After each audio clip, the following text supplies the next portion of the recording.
Assalamualaikum warahmatullahi wabarakatuh. Bertemu lagi dengan Wahyudi Siswanto. Kali ini saya mendapatkan tamu yang luar biasa, yaitu Kak Ratu.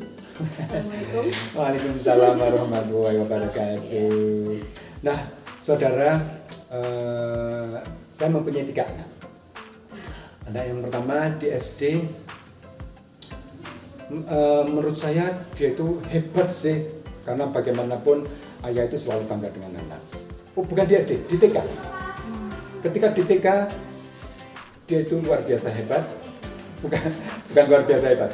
Di TK itu sudah bisa membaca, Kak. Sudah bisa membaca. Tapi ternyata setelah di TK itu bukan malah dihargai, malah dianggap sebagai pembuat masalah, troublemaker. Anak saya yang kedua seperti itu. Nah, begitu sampai anak ketiga, saya takut peristiwa yang pertama dan kedua itu terulang. Akhirnya anak ketiga tidak saya sekolahkan, tapi saya bikin sekolah. Saya bikin sekolah. Sekolah satu hal, yaitu membuat anak itu nyaman. Sekolah itu menjadi surga kedua setelah rumah. Nah, hari-hari ini kita mengenal sekolah alam yang membuat anak nyaman, rindu pada sekolah, mimpi-mimpi mereka adalah sekolah. Apa yang mereka bicarakan sehari-hari adalah sekolah, bukan yang lain. Dan ternyata sekolah yang pertama didirikan oleh orang hebat di Indonesia. Nah, Kak Ratu inilah yang menjadi kepala sekolah di sekolah alam di sana. Baik, saya ingin tahu bagaimana sekolah alam yang didirikan oleh Kemenakan Gus Dur. Sekolah apa itu, Kak Ratu? Iya, di Ciganjur tempatnya, di Sekolah Citra Alam. Oh, Sekolah Citra Alam. Iya. Nah, siapa yang mendirikan? Yang mendirikan adalah Dr. Andes Roysatunisa. Baik, sudah. Itu adalah Kemenakan Gus Dur. Iya. Nah, sekarang kita ingin tahu bagaimanakah sekolah alam di Ciganjur. Silakan, Kak Ratu. Iya. Terima kasih. Assalamualaikum semuanya, sahabat-sahabat Profesor Wahyudi. Saya kebetulan hari ini bertemu dengan beliau. Masya Allah, itu planning Allah. Saya cerita mungkin pada saat tahun 2004 saya pergi mencari sekolah yang kira-kira saya bisa klik di situ, dan kebetulan ada teman saya yang mengenal saya. Dia bilang, kamu kayaknya cocok deh mengajar di tempat itu. Kenapa? Pokoknya cocok, dia bilang gitu. Oh, kenapa ya? Setelah itu aku pergi ke sana. Oh, pohonnya besar-besar, ada flying fox tahun 2004, kemudian ada kali di situ. Oh, iya, ini di saya akan ada di sini. Tapi itu belum diterima, belum ada proses wawancara dan sebagainya, tapi saya akan ada di sini. Kemudian seminggu yang selanjutnya saya diwawancara dan sebagainya, iya saya lulus. Keyakinan, sebuah keyakinan, aku akan ada di sini. Iya. Ternyata Allah menjawabnya. Iya. Betul-betul di sana. Oke. Iya. Menjadi guru langsung? Menjadi guru langsung kelas 1 SD. Langsung. Dan Oh ya, Kak Ratu lulusan apa? Mohon maaf. Dan saya kenapa jatuh cinta di sana? Karena di sana tidak ada harus lulusan IKIP, tidak boleh, malah tidak diperkenankan. Jadi untuk yang lulusan yang lainnya. Mohon maaf, teman-teman yang dari IKIP, saya juga dari IKIP. Saya tidak diterima di sana. Di Ciganjur saya tidak diterima. Mohon maaf. Kak Ratu lulusan Saya apa? di Universitas Katolik Parahyangan di Bandung. Jurusan apa? Sosial politik. Oh, ini sosial politik mau ngajari apa ini ya? Iya, itu yang saya pikirkan. Sosial politik ternyata luar biasa. Ya, terus? Iya, kemudian mau ngajar apa? Saya diserahkan ke kelas 1 SD. Waktu itu anak-anak sekitar 20, ada 40 dan 2 kelas. Ya, diserahkan begitu saja, ya mengajar ya. Yang penting energi kuat gitu kan. Anak-anak ini adalah anak-anak PL. PL itu apa? Pantat lancip. Apa itu? Pantat lancip, nggak mau diam. Nggak mau diam. Tidak melalui training jadi guru. Belum saat itu, jadi langsung disuruh ngajar. karena ada kemungkinan latar belakangnya saya ada juga mengajar pada saat itu di TK. Jadi pegang TK berarti pegang SD insya Allah bisa gitu.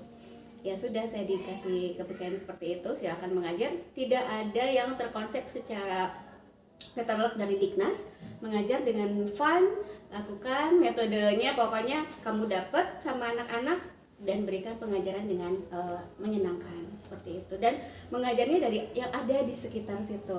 Sederhana sekali. Sederhana sekali. Tidak usah penataran macam-macam. Iya. Anak nyaman. Anak nyaman. Lanjut. Lalu awalnya sulit karena nyaman itu seperti apa, kemudian get sama anak-anak atau dapat hatinya anak itu seperti apa. Oh ya, saya harus sama dengan anak-anak. Harus sama dengan anak-anak. Point of view. Kita harus view. berempati, Betul. harus bersimpati kepada mereka. Betul. Kita harus the others. Jadi memandang bukan dari diri kita, tetapi memandang dari dunia orang lain kepada kita. Iya. Menjadi anak-anak. Jika anaknya seusia seperti ini, maka coba menyapa dengan mensejajarkannya, kemudian bicara seperti itu, bicara ala-ala anak-anak. Kalau TK ya TK, kelas 1, kelas 2, kelas 3, dan seterusnya. 3 bulan pertama adalah program pengenalan yang luar biasa, tidak pokoknya materi tidak kita ini kan. Yang penting anak-anak dapat sama saya, trust Jatuh dengan cinta. saya, jatuh cinta, Klik. ya trust, dan setelah itu pelajaran apapun anak-anak akan menerimanya dengan baik. Dan masya Allahnya, kok nilainya bagus-bagus. Wow. Untuk belajar yang agak sulit itu memang di SMP ya. Di SMP anak-anaknya puber. Ya, yang itu yang beda lagi tantangannya. Yang kalau di SD kelas 1 yang transisi. Kalau di SMP kelas 8, kelas 7 yang mulai egonya muncul dan tidak mau. Yaitu mungkin bahasa-bahasa psikolog yang kemudian akan keluar. Tapi kalau di SMP kita adalah teman. Kita adalah teman. Kita adalah teman bagi anak-anak SMP. Iya. Anak SMA juga begitulah. Betul. Nah, apa ciri khas sekolah alam Ciganjur? Ciri khasnya adalah yang pertama adalah nyaman sih. Yang pertama nyaman, kemudian mereka bisa curhat. Itu kenapa selalu kita dapatkan kata nyaman itu ketika anak-anak sudah lulus dari sekolah kita, kemudian di sekolah lain, mereka pasti akan ke kita curhat. Gak ada yang kayak kakak, gak ada yang ngerti, gak mau, pokoknya kakak gitu. Memanggilnya kakak? Kakak. Ini guru dipanggil kakak. Kita sudah tersinggung. Waduh. Ini kakak, keren ya. Mereka berani WA, Iya, berani apapun, kapanpun, telepon. silakan. Aduh, keren. Silakan. Iya, itu sih. Inilah saatnya ketika kita tidak punya siapa-siapa di tengah keramaian Jakarta. Kita punya seseorang, kakak, guru kita. Yang mungkin saja kadang-kadang tidak mereka dapatkan di keluarga. Kadang-kadang. Ayo para guru-guru, kita menjadi kakak kembali, menjadi sahabat anak-anak kita. Itu penting buat. Nah, ciri apa lagi? Kalau dari segi pembelajaran, dari segi gedung, yang mana dulu lah? Silakan Kak Ratu. Iya, pembelajaran itu yang selama ini kita lakukan memang yang terdekat, yang ada di depan mata itu yang kita lakukan. Yang dekat, tidak usah jauh-jauh. Yang dekat itu banyak pembelajaran ada di sana. Banyak sekali pohon-pohon, daun-daun, Oh, binatang-binatang benar. itu kalau dan anak-anak itu mau apakah itu dengan visual, audiovisual dan kinestetik itu semuanya dapat. Ketika mereka langsung merasakan apa yang mereka, seperti saya pelajaran sains itu benar-benar mereka akan cepat dapatnya. Kalau begitu hari ini bisa pelajaran tentang ini ya.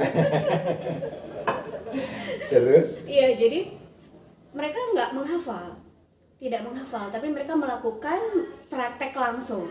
Dan itu mereka dengan esai ataupun pilihan ABC dan sebagainya, mereka cepat sekali karena semuanya pendekatannya sudah kita dapat dengan proses praktek dan sebagainya, langsung melakukan langsung itu ya mereka masya Allahnya. Sekarang lulusan yang sudah di SCA itu ya di universitas negeri itu yang ternyata mereka mampu dengan cara yang seperti itu. Dan gurunya nggak usah stres ya? Enggak, jangan sampai tidak. Gurunya tidak usah berpikir macam-macam, sudah. Gurunya nikmat, nyaman, anak nyaman. Oke, selain pembelajarannya dari yang paling dekat, paling mereka ketahui, apalagi ciri khas di sekolah alam?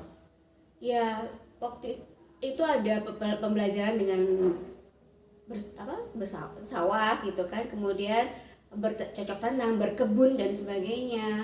Lalu kita mendekatkan anak-anak dengan minat masing-masing. Minat. Iya, ketika ketahuan bahwa anak itu misalnya suka dengan fotografi, ikut fotografi, lalu di SMP ada program magang. Nah, anak-anak disalurkan ke tempat-tempat yang mereka sukai. Misalnya dia suka fotografi, dia ke majalah. Dia suka bengkel, dia ke bengkel. Dia suka mengasuh bayi, ke daycare. Dia suka ya seperti itu. Jadi disalurkan ke tempat masing-masing walaupun hanya 3 hari, dan itu mereka akhirnya praktek langsung di SMP. SMA-nya mereka akan pilih mau kemana. Kalau suka masak berarti dia akan ke SMK masak. Kalau suka fotografi dia akan ke SMK fotografi, film dan televisi. Begitupun dengan yang lainnya. Itu Masya Allah sekarang sudah mulai jadi anak-anaknya. Jadi jangan takut dengan minat anak itu.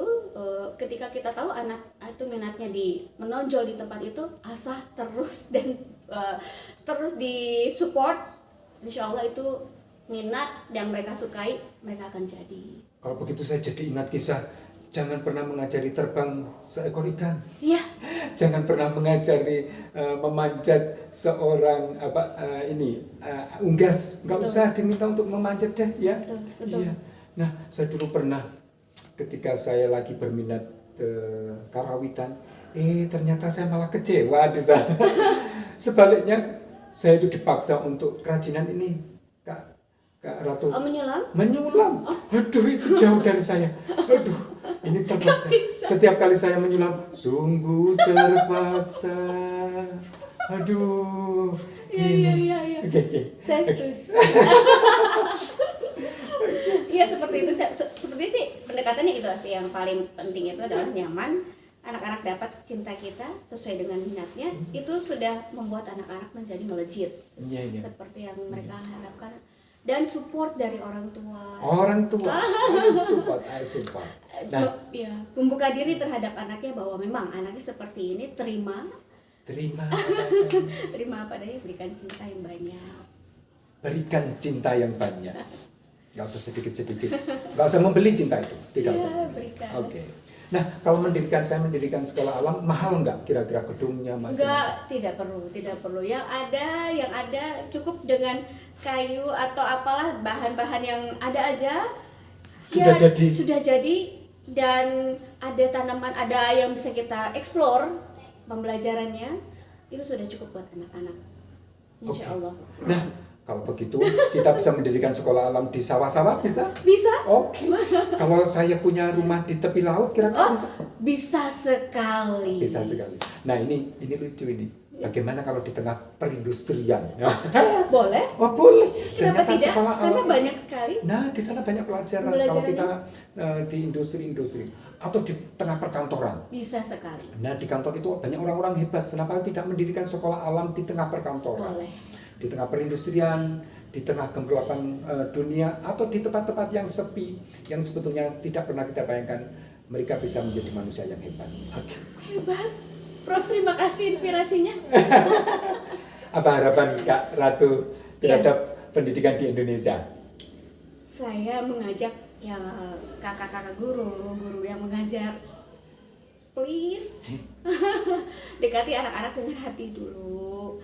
Kemudian ketika kita sudah dapatkan cintanya mereka, apapun yang kita berikan, materi apapun, itu akan menjadi sangat mudah, karena apalagi untuk usia-usia yang sangat kritis seperti di SMP, ketika mereka belum dapat cintanya dari anak-anak kepada kita atau kita kepada mereka, saling mencintai, saling menyayangi, itu mereka nggak akan bisa menerima pembelajaran dengan baik, seperti itu.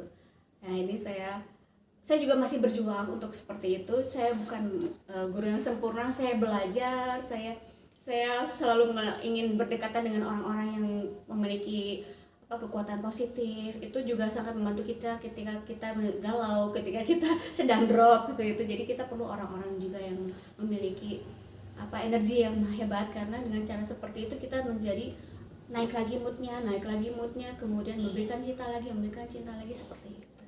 Oke. Terima kasih. Terima kasih, Prof. Saya senang sekali. kakak guru. Nah, sekarang saya memanggil Anda dengan kakak guru. Dan kakak guru itu boleh Anda yang masih remaja tetapi mengajar orang lain dan teman-temannya. Boleh juga yang ada di SD, ada di SMP dan di SMA. Bisa juga orang tua. Ya. Anda adalah kakak guru. Nah, mengajar itu tidak luret, tidak ribet, Ya. tapi cukup dengan cinta. Ya, betul. Berikan cinta, karena ada energi yang luar biasa, yaitu cinta. Allah ternyata maha cinta. Ayo kita kupas nanti berikutnya kalau ketemu dengan Kak Ratu. Terima kasih. Demikianlah perjumpaan kita dengan Kak Ratu. Banyak hal, saya sekarang banyak belajar dari Kak Ratu. Semoga Anda juga begitu. Saya akhiri sekian, terima kasih Kak Ratu. Terima kasih, Prof. Assalamualaikum warahmatullahi wabarakatuh. Waalaikumsalam.